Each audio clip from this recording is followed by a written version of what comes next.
Friend of the program, ladies and gentlemen, Dan Orlovsky. Yeah. Eating again. Lunchtime. Never stops. What are you eating today, buddy? I don't know. I don't know when you're going to come to me. I'm sitting here watching. Sorry. Yeah, it's all good. What are you eating? Anything good? Those Dots good. pretzels. Very, very good. They're off the charts. Squirrel. These pretzels are making me thirsty. So good luck out there with those. I'm thankful that you joined us. Super cool polo that you have on today. You always look awesome. Let's talk about what we were just talking about there. Did you know Bisciotti was awesome? And if you're ranking these jobs, can we put the NFL head coaching vacancies? If you're ranking these jobs, which ones do you have at the top of the list if you were a candidate that could potentially go wherever you wanted to go? Yeah, Bisciotti's great. Every time we hear him talk, he's awesome. I also have one of my childhood best friends works down for the Ravens. He's been there for 15 years, and he always is like, "Yo, we have the coolest owner in the town or in the league." So I think I've so, heard nothing actually. but yeah, I've heard nothing but just awesome things about him. I would tell you, just surface level, I think the best available job when it comes to the ability to win now is Atlanta. I believe that this football team has got, crazy amounts of talent. They've got an offensive line that's one of the 10 best offensive lines in football, really good receivers, really good tight end, one of the best players in football, a defense that's loaded with young athletic players.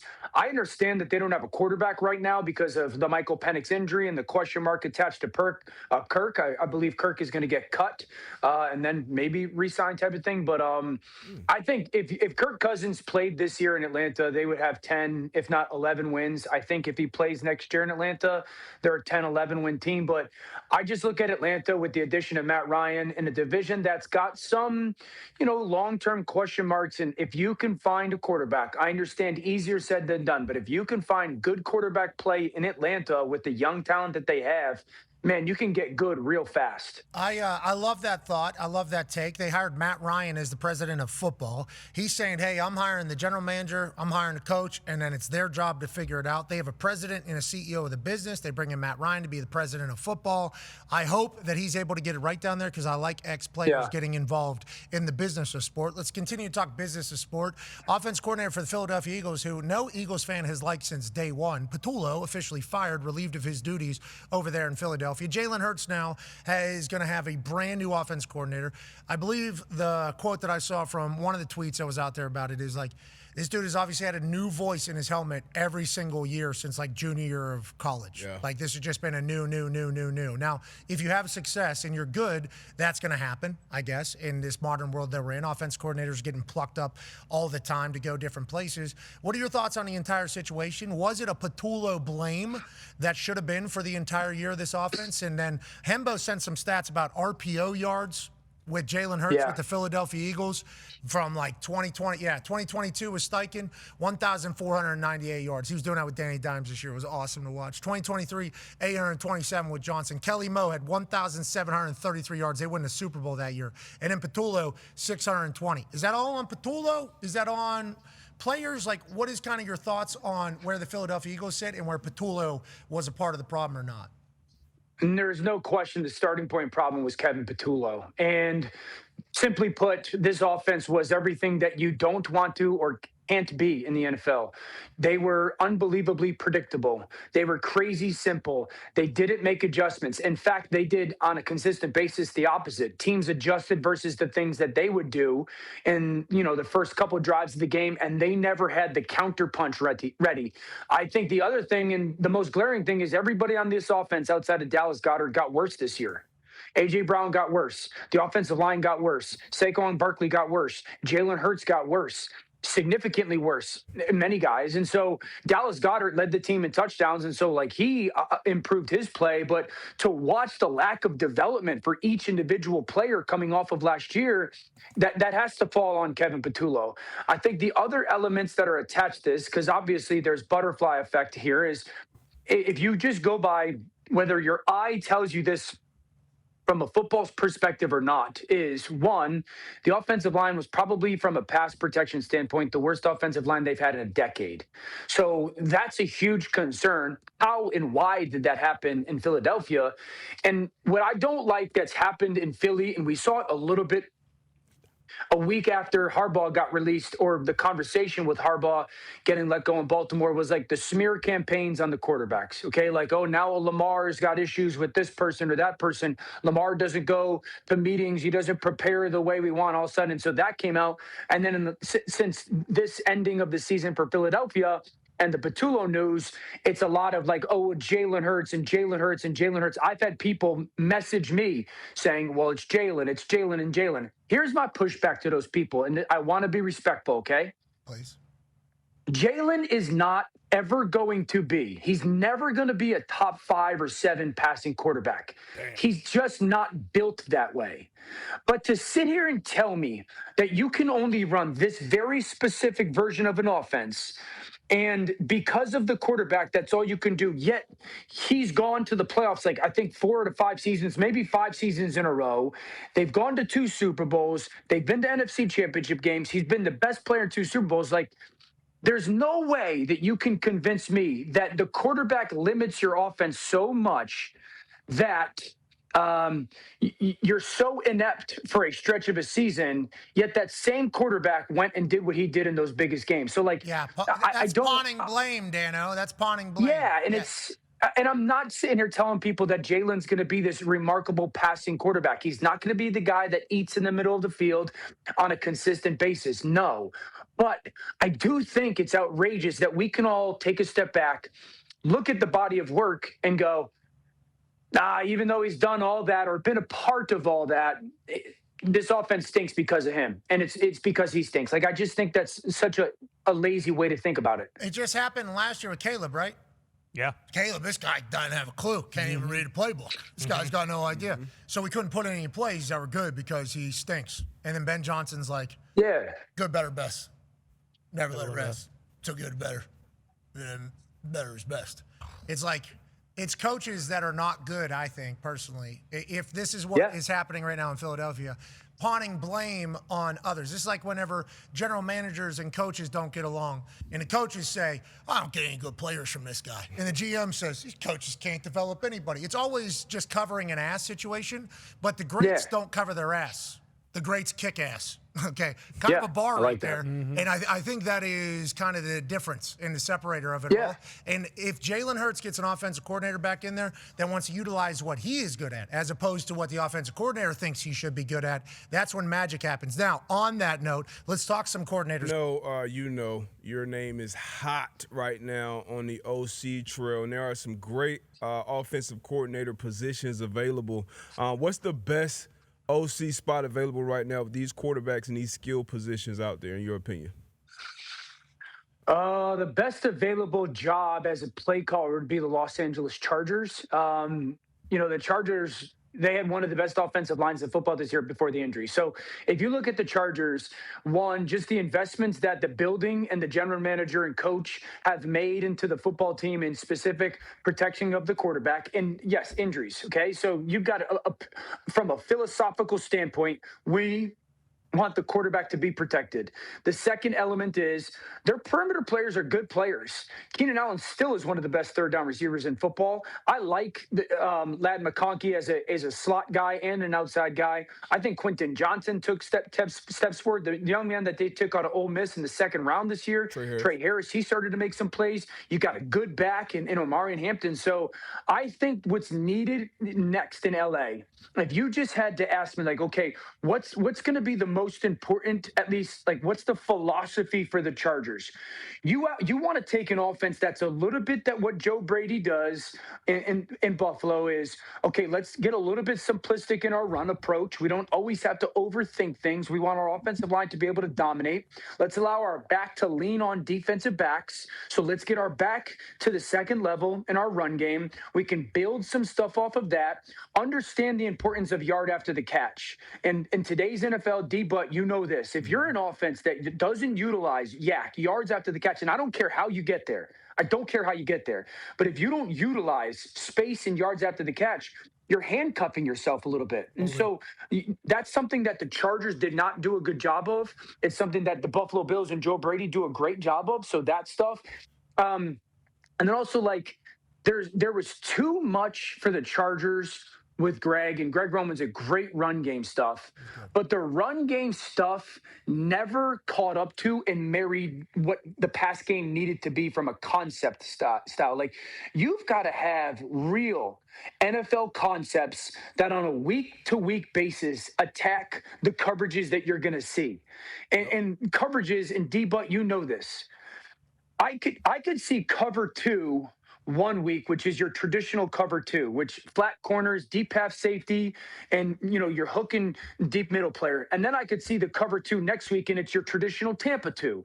And then I could see cover 2 next week, and it's cover 2 where they're going to carry guys rather than play with vision. And then I could see cover 2 where there's a palms where guys are reading if they're going to the flat or not. So, like, you got to have different concepts to attack just those versions of cover 2, not just we like this play versus cover 2 last week, so let's run it again next week. And so I just went on a tangent there, but like, it was an OC interview. I love it. Good. It sounded like, coach. You sound like you were laying out kind of your philosophy if you were to be an offense coordinator. Evan Foxy of the Detroit Lions would like to speak. Orlovsky, what the hell? I know you saw me stick my neck out for you and for the Lions OC job, and then you look at this list right here, and you look at all these teams.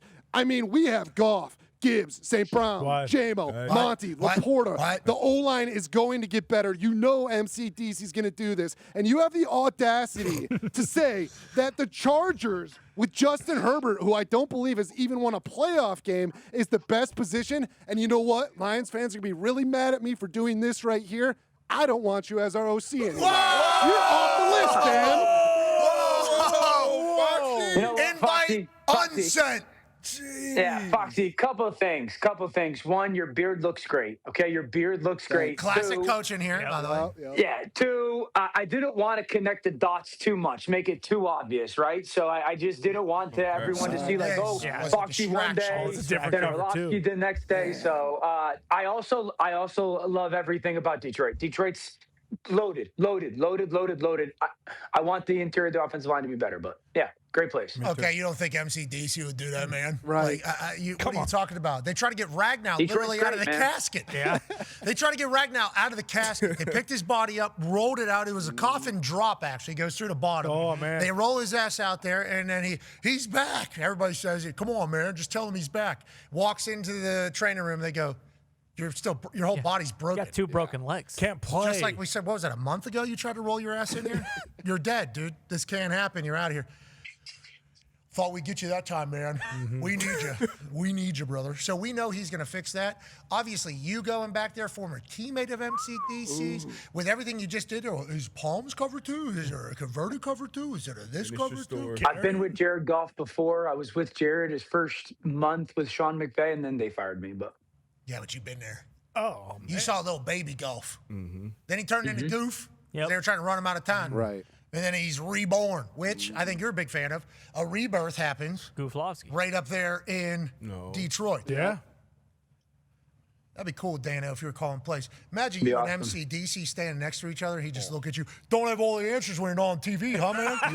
Idiot. Must be nice on Monday on Get Up to be able to say it. And it'd be awesome for us to call Dan. Dan, why'd you run an RPO with Goff? Dan, what were you thinking on this 4th down? That's what I would love. Nah, they probably ban our phone call up there, that building. You know how that whole thing goes up there. But it would be cool to see you up there. And if you were to go from 0-16 to a Super Bowl title. Oh, my God. Build a statue. Right now. Dano with MCDC, pat him right there on the head. Next to that big sign that says Detroit, like Hollywood. Oh, yeah, on the highway. On the highway. Good sign. Mm-hmm. That thing's much smaller in real life than it looks on the internet, but I do like that they did it. Yeah. You know, I do like that they did it. Anything else? Any final closing arguments here on why you would either want to do it or not want to do it in Detroit? Oh, I would do it very much so in Detroit. I love that place. I love that organization. I love a lot of those people that are there. I love Jared. I'm a huge Jared guy, so. Kind of got fat. I don't think that's actually me. No, it's like that's and MCDC's child. No, well, once you get in that building, he's going to force you to work out. Yeah. Oh, true. You're going to get jacked again. You know, you're going to do the whole thing. And you're a lot of creatine. Is that medium, that polo you're currently wearing now? Yeah. So most like just single, let's call it a polo or T-shirt.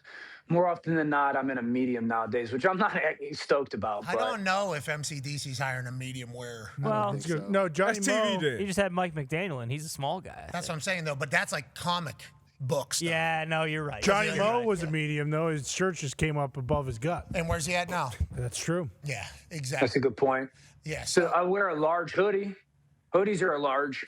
In Detroit, it's always poopy. The thing about being small, like you are, or like I don't think I'm small. Sorry, I don't think frail. I'm small. Sorry, the thing about being frail, like you What, are, dude, frail? you're not small either. Like, because McDaniel is small and frail, so he could be MCDC's backpack. Yeah. Which I think MCDC does think about whenever he's hiring somebody. OC Bjorn. Yeah, exactly. Maybe this way, Yeah. or even that way if he wants to lead the The team. baby Bjorn. There's a chance the McDaniel Bjorn is possible with MCDC size. I have worn my wife and a baby Bjorn for a whole night for a Halloween costume. The whole night. So you guys were spidering it the whole night? She was facing.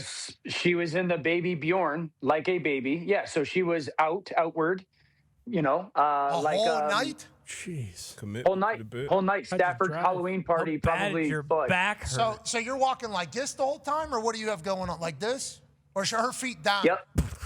Yeah, No, is there her a feet hole were in not it? down. No, she was in a legit baby Bjorn the whole night at Stafford's Halloween party, probably 2014 or 15. Oh, Because that's it was Zach Galifianakis from Jeez. Hangover, the not moment his with name. the Galifianakis. Galifianakis. One of the greatest stand-up I've ever seen is Purple. Purple onion. Yeah, live from Purple Onion. Galifianakis. This guy's going to crush it, man. And he did. And he did. Yeah. Yeah, he certainly did. Shout out to the Orlovskys. Killed it. Good find here, I look like Bruce. Foxy. Well, you trying to go to Detroit or not? Galifianakis' cousin, though, Blue, here in Indianapolis. Yeah, mid or talk, I I'd see say. Mitt. Yeah. Really? Yeah. Pop it back up. They're talking about seeing Mitt. I'm talking about Galifianakis' cousin, but yeah, we see talking Mitt in you more so than Foxy. Saying you look like Foxy is a massive compliment to yourself because of how handsome Foxy is all the He's a time. good-looking dude. But you also, good-looking dude, especially at this stage of life with how frail you are. Now, let's move along. Maybe you are the Detroit Lions offensive coordinator. We'd be pumped to see it, especially, oh my God, D'Amico Ryans and that Houston Texans defense just doing this to Dan. Oh, where's the microphone, Dan? Put some more makeup on and go on TV, Dan.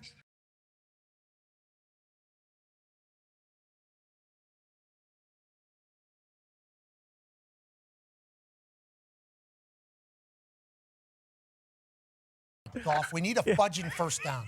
All right, let's move along with some other storylines and some other coaches that are potentially about to pop off. Go ahead, Con Man. Yeah, Dano, Harbaugh down here in Baltimore feels like he's going to head up to the New York Giants. How do you feel about that fit? It feels as though Harbaugh with Jackson Dart might be a success. Who do you see him kind of bringing in to be the OC maybe, help Jackson Dart take, the rookie success he had onto the next future years of his career? And then who do you see him kind of bringing in as DC as well? Do you see that staff being one of the better ones, and do you think that is a good fit for John Harbaugh to have the most success?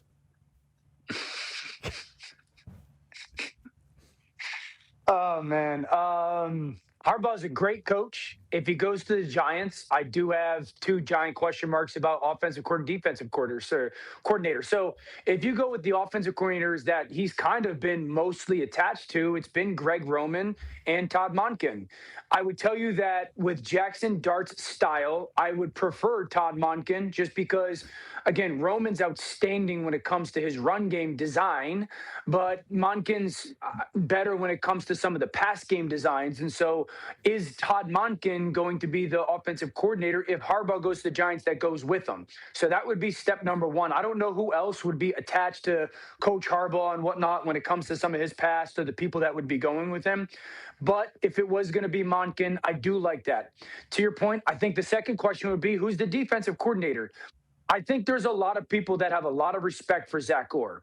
That being said, there's been 2 times in both seasons that he's been the defensive coordinator that they have had significant stretches of really bad football. Not bad football, really bad football.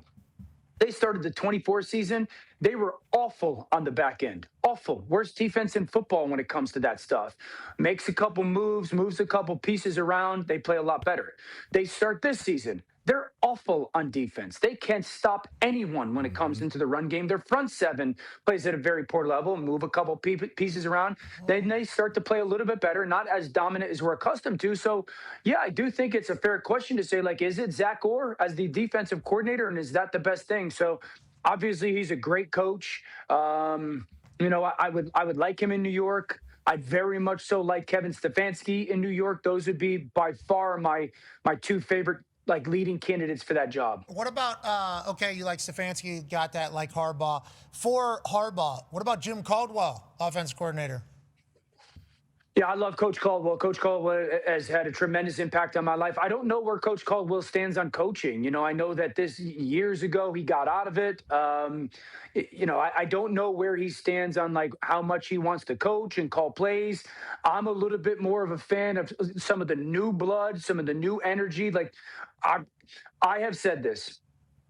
I don't think right now, if you're hiring an offensive coach, whether it's going to be your head coach that calls plays or your offensive coordinator, I don't think it makes a ton of sense to hire someone that doesn't have a background that's attached to the Shanahan world. We just are watching that offense for any level of quarterback, whether they're an established guy or a younger guy. We're watching that offense just have such a tremendous positive impact on the quarterback and everybody. And so, if I'm hiring somebody, it doesn't mean you have to major in it, but I want you to have some type of attachment because at the premise of that offense, it is illusion.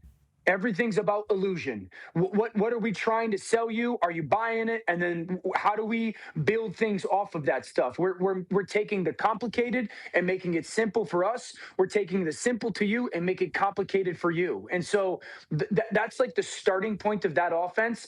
And I think if you're hiring somebody that's going to be your offensive coordinator and your play caller, you want them to have that style of background, at least the understanding of it. Go back to that play right there. Fake jet sweep, fake pitch, slant, touch. I mean, how do you stop that? You get.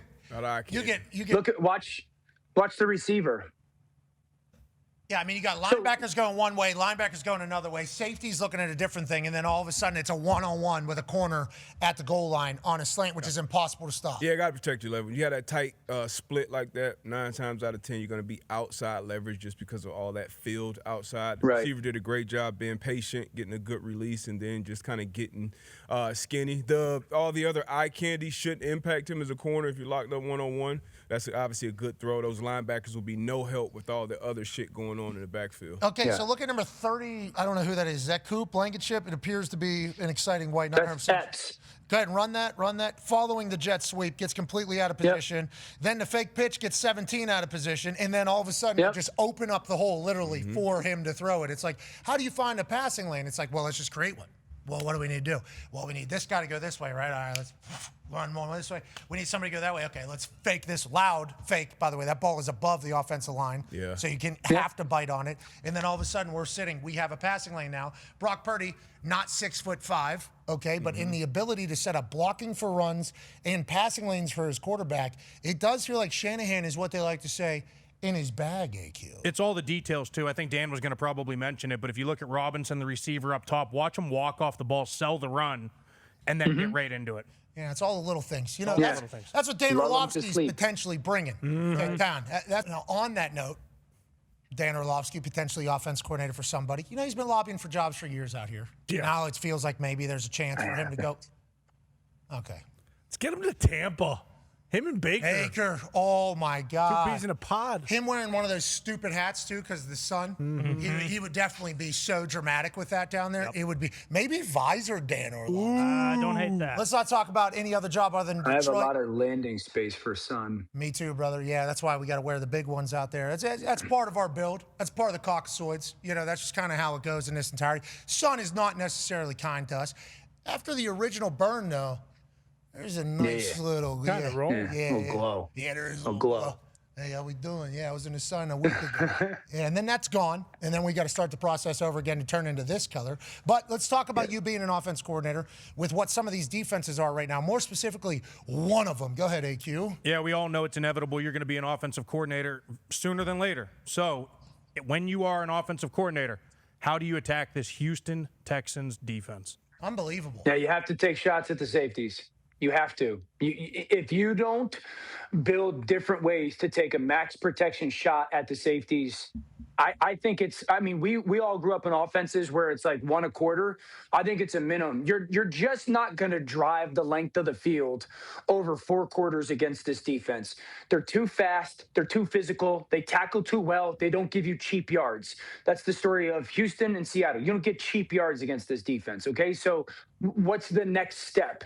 Everything, AQ, you know, like the starting point is how are we going to block the front? How are we going to block the front? How are you going to block the front? Every play has to, how are we going to block the front? Okay. I think you have to take shots at their safeties in the play action pass game. You've got to displace different leverages when it comes to their secondary players and hope that those safeties get ultra aggressive with some of their eyes. You're not going to hit them all, but I don't think that you're sitting there going, all right, let's go on a 10-play drive against this offense. It's just unlikely. I don't think you should ever single up your tackle. I don't think like me. Why is DK blocking Petrie? That doesn't make sense to my brain. Okay, it just doesn't. I don't think you should ever block your single up your tackle. Like the front that they get in all the time, AQ, especially if they think you're passing, is that overload front where they'll put like Daniil or Will by himself, and then they take the other 3 and put them on the other side of the center. So we call that clip right there. So see, Will's by himself. So your starting point at the bottom of your screen is: do you want to block Will Anderson 1-on-1? No. So then you have to take the tackle and the back has to chip. So those 2. Then they take the 3 other guys, the 2D tackle on the opposite D end, and then it's 4-on-3. But what happens is Will eventually is just the chip, so he's 1-on-1. And then you have look at the 2 offensive linemen; they're just blocking 1. So like if you can't. It's math. Like you just can't 1-on-1 block those guys. But I think you got to take shots at their safeties, and you got to have a quarterback that's going to hit them on a consistent basis. Now, on that note, can quarterback not just immediately see that and run for 5 yards right to the left right there as soon as that ball snapped, no matter what's called? Because there's 3 on one side, 1 on the other. Hey, if we see this look, go ahead and out. We're red seeing this thing for 4 or 5 yards. It's 3rd and 8. Go get 5. Oh, it's only happening on 3rd and long, you're saying. Also, you have no idea how many different combination blitzes and games, line stunts and twists you can run out of that. Yeah. Combinations. I don't care what you're running when Sheldon Rankins is doing that to your guard. And he's laying on his back looking up at his quarterback. But that's their go-to, man. Unbelievable. Like, that's their go-to. And they weren't worried about a scramble with respectfully with eight back there. Maybe a little different looks with Drake May on these downs and distances. You'll have those backers or a guy like Petrie, running around. But so many eyes on the quarterback all the time, so it's tough to really get. Now, I have faith in Vrabel. I think he's a super genius. I think McDaniels also super genius when it comes to this stuff. I have a lot of appreciation for Drake May. That pocket's been collapsing, though. Like last week, Drake May, 2 fumbles because he goes up into pocket and then bang, he has no seam. They're going to give the left side of that Patriots offensive line L.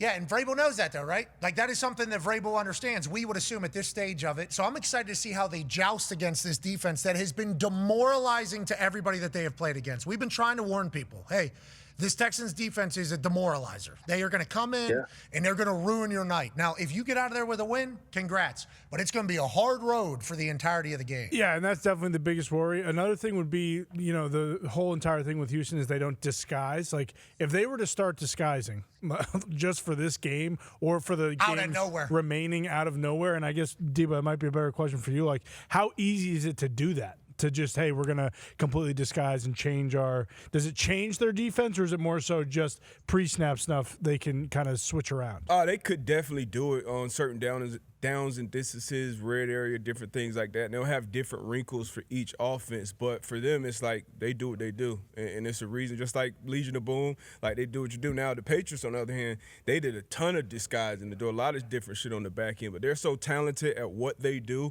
just being in their positions, it's almost like, why would you do it? They definitely can do it.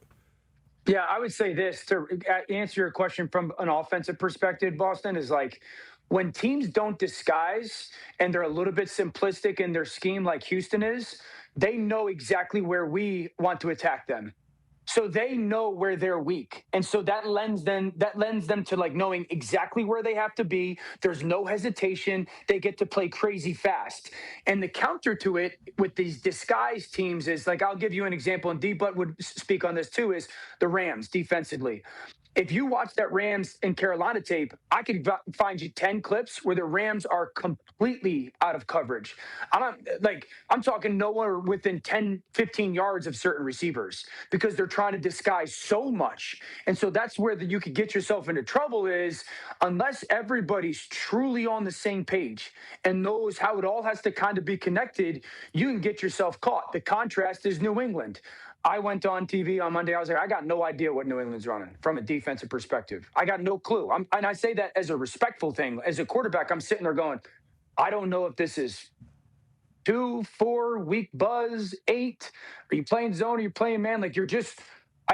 So as I can imagine, as a play caller, you're looking at your call sheet going, all right, well, this is a good coverage versus this, or play versus this coverage. I don't know if they're even playing that coverage. All right, well, Dan, so that's we the don't contrast. need, in the middle of you potentially getting an OC job, we don't need you saying you don't know what anybody's doing, especially after watching all 22. But you weren't the only one that said that. I think the Chargers players came out and said, we had no idea what they were doing. We didn't really know what was going on. So that's what I'm talking about. I cannot wait to watch Vrabes. I cannot wait to watch D'Amico. Playoffs, man. Like, I'm excited to watch them battle. Every game. Like, across the board, that's how I feel. I'm a Patriots fan more so for that one, but all of these games, I cannot wait to just see how they play out. All right, Dan, we appreciate the hell out of you, buddy. You look good in that medium. You're the man. Ladies and gentlemen, Dan Orlovsky. Yeah,